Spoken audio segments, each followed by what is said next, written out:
ஸ்ரீ மகாகுரப்யோ நமஹ. ஹரிஹி ஓம். சதாசிவசமாரம்பாம் சங்கராச்சார்யமத்யமாம் அஸ்மதாச்சார்யபர்யந்தாம் வந்தே குரு பரம்பராம். ஜெம் டிவியின் நண்பர்களுக்கு எனது வணக்கங்கள். இன்றைய நாள் அனைவருக்கும் இனிய நாளாக அமைய எல்லாம் வல்ல இறைவனை வேண்டி இன்றைய எம்மதமும் நம்மதமே நிகழ்ச்சிக்கு செல்வோம். இன்னைக்கு நம்ம ஸ்ரீமத் பகவத்கீதையிலிருந்து ஒரு ஸ்லோகத்தை விரிவான விளக்கத்துடன் பார்ப்போம். தைவி ஹ்யேஷா குணமயி மம மாயா துரத்யயா மாமேவ யே பிரபத்யந்தே மாயாமேதாம் தரந்தி தே.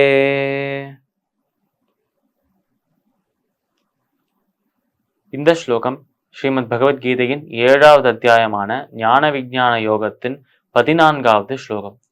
இந்த ஸ்லோகத்தில் நம்ம கிருஷ்ணர் அர்ஜுனையை பார்த்து சொல்றார், அர்ஜுனா, நான் இந்த பிரபஞ்சத்தை படைத்தேன். நம்ம சொல்ற விஷயமே பிரம்ம சத்தியம் ஜெகன் மித்யா என்றுதான் சொல்றோம். அந்த இறைவன் ஒருவரே சத்தியமாக உண்மையாக இருக்கிறார். அவரை தவிர மீது என்னென்ன இருக்கோ அது அனைத்துமே பொய்யாக தான், மாயையாக தான் இருக்கு என்று சொல்றோம். ஆனால் இந்த மாயை இருக்கு என்றாலும் இந்த மாயை தோன்றியதற்கு ஒரு காரணம் இருக்க வேண்டும். அந்த மாயை இருக்கு என்றால் அது தோன்றிய ஒரு இடமாக ஏதாவது இருக்க வேண்டும்.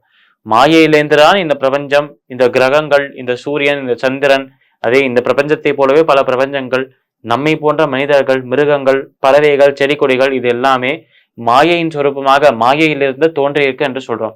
அப்ப அந்த மாயையை, அந்த மாயாவை படைத்தவர் யார் என்றால் அதுவே அந்த இறைவனாக இருக்கிறார்.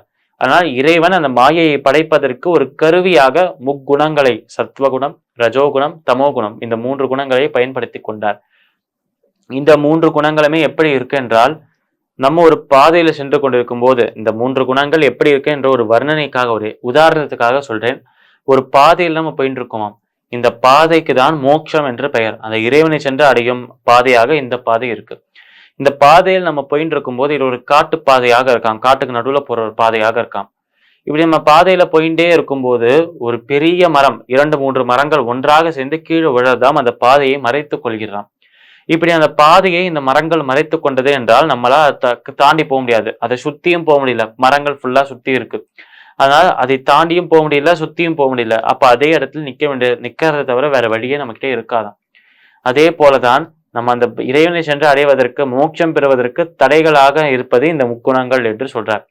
இந்த முக்குணங்களை கடந்து செல்ல வேண்டும், இந்த முக்குணங்களை தாண்டி அந்த பகவானை சென்று அடைய வேண்டும் என்றால் அதற்கும் என்னுடைய அருள் இருந்தால் மட்டுமே முடியும் என்று சொல்றார். அதனால்தான் மம மாயா துரத்தியா என்று சொல்றார் நம்ம கிருஷ்ணர். என்னால் படைக்கப்பட்ட மாயையாக இருப்பது இது. என்னால் படைக்கப்பட்டதால் எனக்கு மட்டும்தான் இதை கடக்கிறதுக்கான வழி தெரியும் என்று சொல்றார் கிருஷ்ணர். ஆனால் இந்த மாயை என்பது அழியக்கூடியதாக இருந்தாலும் இந்த மாயையை படைத்தவர் அழியாதவராக இருக்கும் அந்த இறைவன். ஆனால் அழியாமல் இருக்கும் அந்த இறைவன் அவர் ஒருவருக்கு மட்டுமே இந்த மாயையை கடப்பது எப்படி என்று தெரியும். அந்த ஒரு ஞானத்தை, அந்த ஒரு அறிவை நமக்கு தர வேண்டும் என்ற பிரார்த்தனை தான் நம்மளால் செய்ய முடியும். அதனால் நம்ம மோட்சம் பெறுவதற்கு அந்த பகவானை சென்று அடையும் அந்த பாதையில் நடுவுல கற்களாக இருப்பது, இந்த ஒரு பாறைகளாக இருப்பது இந்த மாயை என்னும் இந்த பொருள்.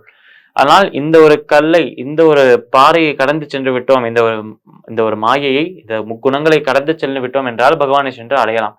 ஆனால் இந்த முக்குணங்களை கடப்பது, இதை தாண்டி செல்வது, இதை கடந்து செல்வது எப்படி என்றால் அது இறைவனின் அருள் இருந்தால் மட்டுமே முடியும். அதனால் இதை கடந்து செல்வதற்கு, தாண்டி செல்வதற்கான அருளை அவரே தர வேண்டும் என்று பிரார்த்தனை செய்வதுதான் நம்ம செய்ய வேண்டிய விஷயமாக இருக்கு.